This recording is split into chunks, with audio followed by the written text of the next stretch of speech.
Yo, what's poppin'? It's Lil Mister, man. I just jumped out the porch with my family, dirty little bastard, you dig? Hey, share that paper with them, that's some big dog shit.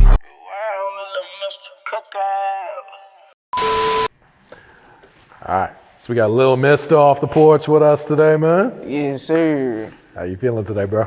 Man, I'm feeling good, man. Blessed to be here, man. Blessed to see 2021, man. A lot of people didn't see it. Absolutely, man. Yeah, we go way back, so this is You know long this, man. overdue, man. Come on, man. We family, man. You know this. For sure, man. What else you working on here in Atlanta during this trip? Man, ain't no telling. You know, I ain't have much planned. I just came out here to network. You know, I'm going to definitely link up with big bro Peewee, so we're going to make that happen. I'm out here with big homie Kiwi and Loso, so ain't no telling what we might get into. Kiwi had a feature last night with Cold Hard Savage, so Okay. ain't no telling what else we might get into, man. We out here working and they're working. Yeah. How do you like the vibes here in Atlanta compared to back at home? Man, come on. This like second home, you know what I'm saying? So it feels just like home.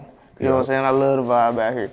It's different from home, but at the same time, my work ethic, it don't change, you know what I'm saying? But I definitely get a lot less hours of sleep when I'm in Atlanta. It's a lot more motion going on, for sure. So talk to us about life in Dallas right now, man.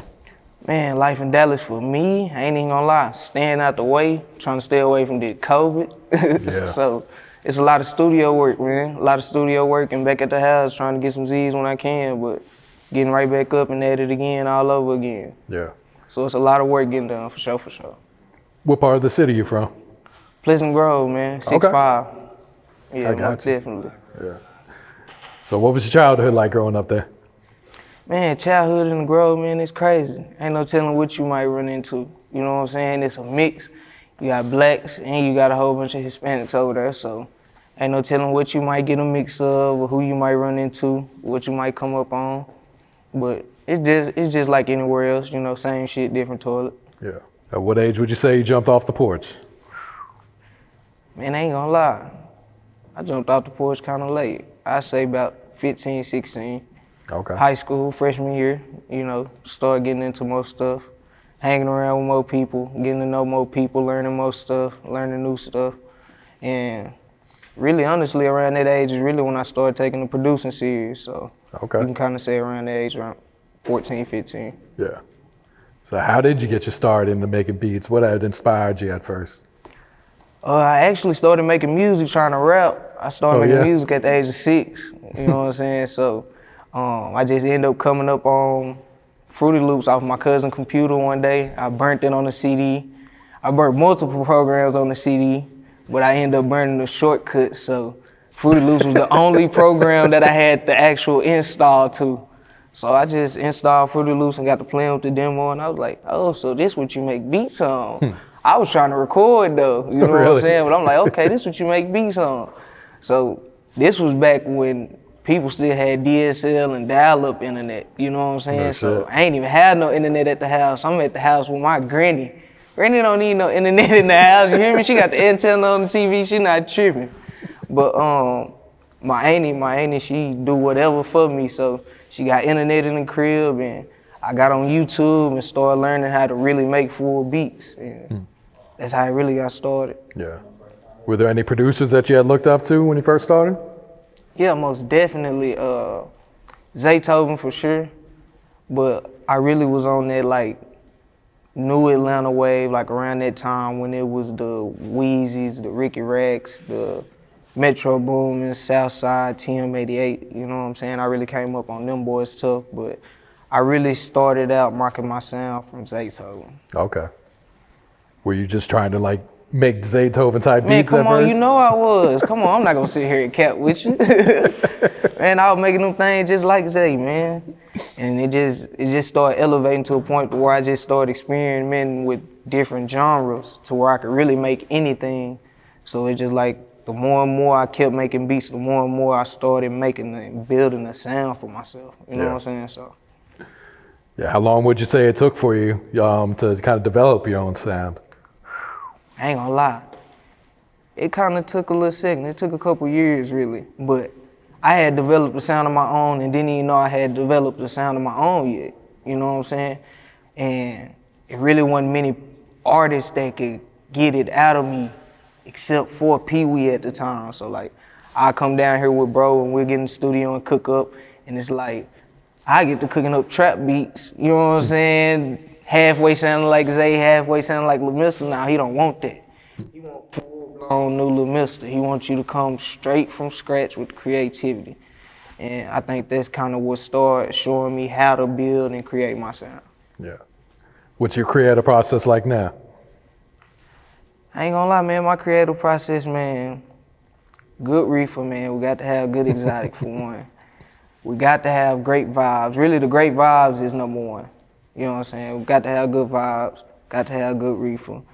And man, that's really it. I ain't even gonna lie to you. I'm not gonna have too many people in the studio, but whether the studio is just me and you in the studio or it's a studio full of people, once I get in my zone, I'm gonna zone out and tune everybody out and cook up. Yeah. Do you normally start with a melody or you start with the drums? Ain't no telling, it depends on how I feel. Yeah. You know, I might start with a melody, I might go down and click on the 808 that sound good, and I just clicked on it and it sound good, and whatever key I clicked on it in, and I start off with the 808s or something. Yeah. I ain't gonna lie though, it's not no slow process, I ain't gonna lie to you. This a 5-10 minute process. Really? No cap, 5-10 minute process. Do you go back to your beats and never tweak with them, or you kind of, after that 5-10 minutes, that's it? It is what it is. I mean, I go back to beats that I didn't finish, like beats I done cooked up and didn't lay out, and I might add a couple perks or certain stuff that I might hear that I didn't hear when I cooked it up. But other than that, nah, once I bounce a beat, it's really bounce. It's over with. Like, okay. Even my manager, she'll tell you that like she found out firsthand with a client, like, yeah, he was kind of iffy on his beat, and I'm like, it wasn't the fact that he didn't like the beat. It was just certain parts of the beat, he was like, this don't go with what I'm rapping. So I'm like, you know what I'm saying, what you want me to do? He like, well, I kind of want you to add something that go with this part. I'm like, it sound good to me. You know what I'm saying? So it's like, hey, bro, either we gonna like this or we just gonna do something else. You know what I'm saying? I ain't gonna force you to make nothing, and I ain't gonna let you do anything. Mm-hmm. Can't cap with you. I ain't gonna let you do anything to my beats. Yeah. Do you prefer to cook up with the artist present or just have them already ready? Definitely cook up with the artist present. You know, having them ready, that's good. Some artists like that vibe, you know what I'm saying? But I like to cook up. I like for it to be organic, you know what I'm saying? I want to sit there and vibe with you and really kind of pick at your brain and see where you coming from with it. Yeah. For sure, for sure.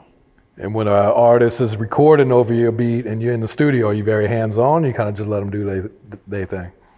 Nah, I try to be hands-on for sure. That's why it's a difference between a beat maker and a producer. You know what I'm saying? Like a producer gonna actually get in there and help produce the song.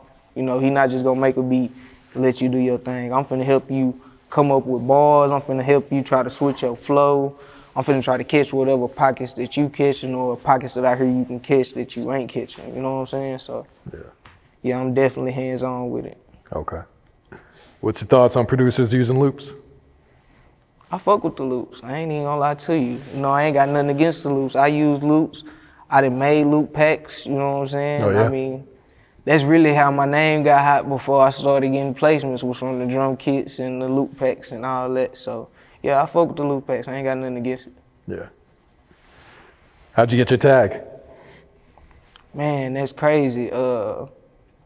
My big brother came over one day. He was like, bro, I got this song wrote. I just need you to cook up a fire beat. And this was on the time I was on Metro super heavy, and I think Metro and Travis had just started dropping stuff. So he was like, he hopped in the booth. He was like, yeah, he liked the beat. He hopped in the booth. He was like, hey, I got a tag for you. So I'm like, what? You know what I'm saying? So boom, we get to recording, and he said the tag, and I was kind of iffy on it at first. So I was like, fuck it, I'm gonna go ahead and mix it a little bit and bounce it out. Cause after he got done with the song, I was like, I'm gonna put a little tweak on it, bounce it out. And I started throwing it on beats, and it actually started fitting. So I was like, okay, I might got something here. But at the same time, I was like, I don't know, my tag might be too long. You know what I'm saying? But cause on my first placement with Peewee, it was a whole different tag. Yeah. It wasn't even the Beware When Lil Mister Cook Up tag, you know what I'm saying? So I was like, should I keep my tag that I got the placement with, or should I keep rocking with this tag that he did for me? So I was like, fuck it, I'm gonna keep rocking with the tag bro did for me. It sound better to me anyway. Yeah. And so I just rocked out with it. All right, so what was that first placement called? That first placement was Shame on Mr. Blue Benjamin, the Mr. Blue Benjamin project he dropped. Okay. Yeah. So when you linked up with him in Dallas, did he jump on anything that night, or? Nah, he didn't jump on nothing that night, but he definitely listened to a lot of beats and grabbed a lot of beats and threw them on his hard drive. Okay. So, but it wasn't even that long after that. It was probably like 2 or 3 months after that when he flew me to Atlanta to come out here and work with him. And then when I first came out here, the first thing I did when I walked in was like, shit, I'm ready to plug up. And he literally sat there and listened to me. He heard like 8 beats, I think.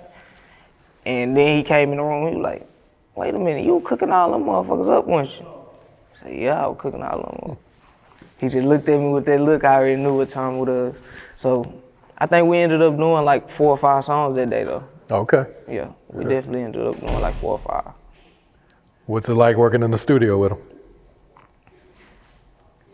Basically how I described how my studio vibe is good vibes, you know what I'm saying? Good vibes and good energy. You know, you got to have good beats in there though. You know what I'm saying? I ain't gonna lie. The beats can kill any artist vibe. If you ain't got the right tracks going, or you ain't got the right vibe going that they on, you can kill their whole vibe there in the whole studio session. You know what I'm saying? So, but no, it's easy working with Peewee. You know what I'm saying? It's organic. You know what I'm saying? It's not like I'm going in there on business or this a job. You know what I'm saying? I'm just going in here vibing with my boy. Yeah. For sure, for sure. You got a personal favorite song that you two have cooked up? I ain't gonna lie. I probably do got a personal favorite, but I can't even tell y'all that one because it ain't even dropped yet. It ain't even dropped yet. It ain't even dropped yet. I can't even lie to you. How many songs would you say unreleased that you have produced for him? I lost count. I ain't even gonna lie. I lost count of that too. We make so many songs, we be forgetting about songs. We be pulling songs out the archive like, man, we had this song back here? Yeah, we had this song back here. Definitely forgot about it. All right, so how'd you link up with Yella Beezy? That's a crazy story too. I linked up with Yella Beezy when I was trying to be on my video director shit, I guess, shooting music videos. Yeah. When was this? This was like 2012, 2011-ish. Oh, really? Okay. Yeah, it was somewhere around there. I think 2011. But who was that? It was a video director named Mr. Vault. And he had invited me to a video shoot. You know, we like, hey, I'm shooting a video over here.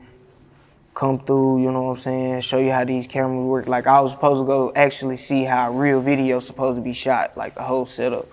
And when I went over there, Lil Runny was over there, Lil Runny Mother, you know what I'm saying? You know, him and Papa Ron was over there. And I'm in Top Off, so I've been knowing them boys been my boys. And just so happened Yella was there that night.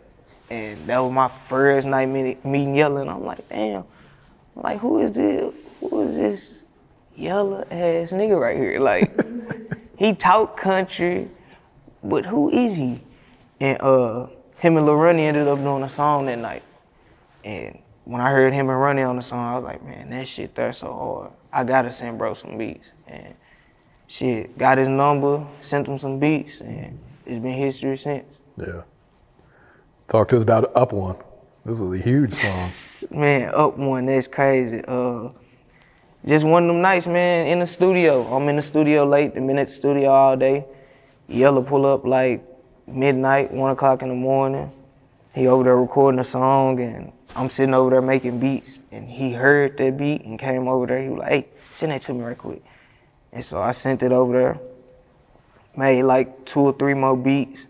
When I walked out the room to get some water, he was like, hey, come listen to this. And I walked in, and he was already done. He was already done with the hook in the first verse. Oh, yeah. You know what I'm saying? And then on top of that, he had shouted out Bankroll on the beat. I was like, oh yeah, that's too hard. You know what I'm saying? Like, this fire. And we did that, and a couple weeks later, he was gonna put out his project. So he put it on his project and whatnot. And he came back to the studio one night. He was like, "Hey, I'm finna put Lil Baby on there." I'm thinking to myself, like, man, that nigga Yella playing. I ain't think nothing of it. I wasn't even worried about it. And I ain't even really heard the song until they mixed it. You know what I'm saying? They had already had it back for a little second. And the night that he got it mixed and mastered, I had just left the studio. And he called me. He was like, "Hey, you just left. You coming back up here?" I was like, "Nah, I'm finna go to the house." He was like, "Bet, I'm finna send something to you." So I'm riding to the house, and he sent it to me, and I clicked the file and played, and I heard Lil Baby on it. I was like, "Oh yeah, this gonna go stupid." Yeah. And he ended up picking it as a single and shot a video to it. Yeah. Yeah, that shit went crazy on YouTube too, man. Man, what? That shit still going crazy, man. Make sure y'all go stream that. Go stream that Yella Beezy and Lil Baby Up one, man. We almost finna have that goal right now. For sure, for sure. 100+ million streams right now on YouTube. Yeah. And you got his new single, Is You Fucking? Man. This one just dropped. Say. Hey, man, I don't even know what to say about that one. That's a recent one, like, recent one. I ain't even think he was gonna put that one out that quick. Really? Yeah, most definitely. We just cooked that one up. Do you work in the studio with him?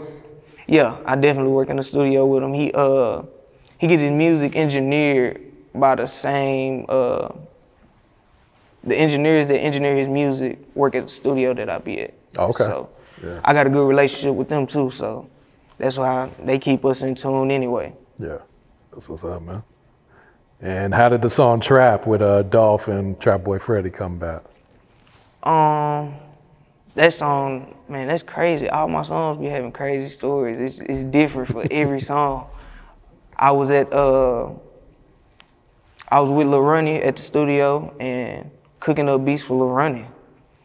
And the man who owns Lil Runny's, the label Lil Runny was signed to, Dirty Water, he had invited Bebe over for a dinner.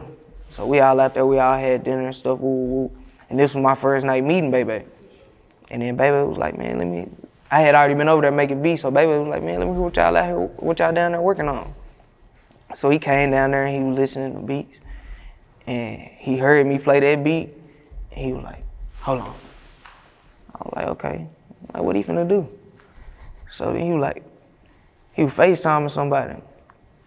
And so when I heard the voice pick up the phone, I knew the voice, because I done met Dolph through Peewee before. You know what I'm saying? So I'm like, okay, that's Dolph. He was like, yeah, I'm finna send something to you right quick. I'm like, what he got in mind? He finna put a play together with Lil Runny and Dolph. So he just gave me the email. He was like, hey, send the beat to him. So I sent the beat to him, and a couple weeks later, Lil Jew had hit me on Instagram. He was like, hey, bro, you got this song with Dolph, and this motherfucker is hard. I'm like, what you talking about?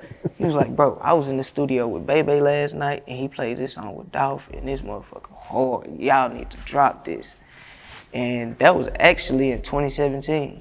Really? You know what I'm saying? So it was a little process getting that song out, but Bebe ended up hitting me back up, and he always kept me in tune with what was going on, and he let me know that he was putting trap on it. And we shot the video. As you can see, I was in the video, you know what I'm saying? So shouts out to my boy for that, and definitely shouts out to Bebe for putting that play together. Yeah, absolutely. That was another big song too, man. Yeah, for sure, for sure. Yeah. Would you have any advice for upcoming producers on how to get some placements? Besides buying $20 worth of email addresses?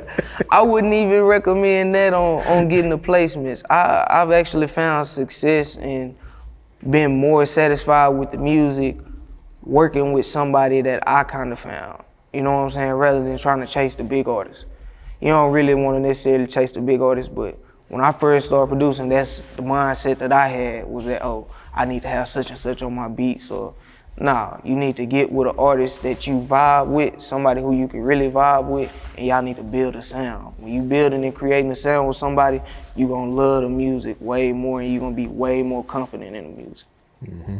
Real shit right there. For sure. How'd you link up with Zip and Pooh? Man, okay, for one, Pooh, y'all know how Pooh was, man. Long live my boy Pooh. Y'all know Pooh can go find the talent. So it wasn't even necessarily just me linking up with Pooh. I had already been in some of the like same areas as Pooh, like as far as different shows and backstage with different artists and such. But Pooh, once he actually heard my shit, like he was like, "Say, look, bro, I fucks with you. Your shit hard." You know what I'm saying? And he used to end up being at the studio where me and Yella did Up One at. He used to end up being up there a whole lot with Outfit. Okay, yeah. You know what I'm saying? So it was like, it started becoming like a weekly basis thing that I'm seeing Pooh, to where I've been had his number, but now I'm actually hitting him, texting him, checking on him, maybe bro, you good? You know what I'm saying? Like we actually built a bond and a relationship just off him fucking with my music. But he also like, y'all know how he was, bro. He was the playmaker. Yeah. You know what I'm saying? He put anybody in position. He wanted to see anybody win. And that's really how I linked up with Pooh, was linking up with him when he was coming up there fucking with Mel and them real strong. And Zip, I linked up with through my boy Q, Free Q, man. And I linked up with him through Q, and Q was like his nephew. You know what I'm saying? So once he seen that Q was like my big bro and like Lil Mister my little nigga, so he was like, oh yeah, that's Neff. And then on top of that, Pooh fucking with me. So Pooh done already vouched for me. So he like, oh yeah, you definitely Neff. You know what I'm saying? So it's been love ever since, man. Solid people link up. You know what I'm saying? So. All right, Mister. Who you got songs coming up with? Can you reveal anyone? Yeah, I could reveal some shit. Actually, we got a video coming out. My boy Big Homie Peewee and Ben Pay Turbo, they dropped Ice Cream Cake, but that video about to come out too. Y'all definitely need to go check that out. And I also just released a project with my boy Duty Mac, Bank Deposits. Y'all need to go check that out too. But as far as unreleased music, me and Top Flight Jolly, that's my boy, that's my big brother. We got some shit on the way. We had dropped that Beast project, but we got more heat on the way that y'all gonna definitely be hearing. You know what I'm saying? And you already know me and Peewee got some shit on the way. I can't tell y'all what we got on the way, but we got some shit on the way. We still ain't put no name to the project yet. So a full project. Full project, man. Come on, man. You know how we doing this. Y'all already know Longway Sinatra 2 on the way. Yep. For sure. So me and Peewee definitely got to drop. I got one more big play that's about to drop, but I can't tell y'all about that one. We gotta lock that one all the way in first. Song done though, we just need the label to clear everything. So once everything get cleared and they say it's a go, then we'll be able to say something about that. Gotcha. But Dirty Glove definitely gonna be the first one though. I promise y'all. Come on. For sure. No mail, bro. All right, any shout outs before we wrap it up?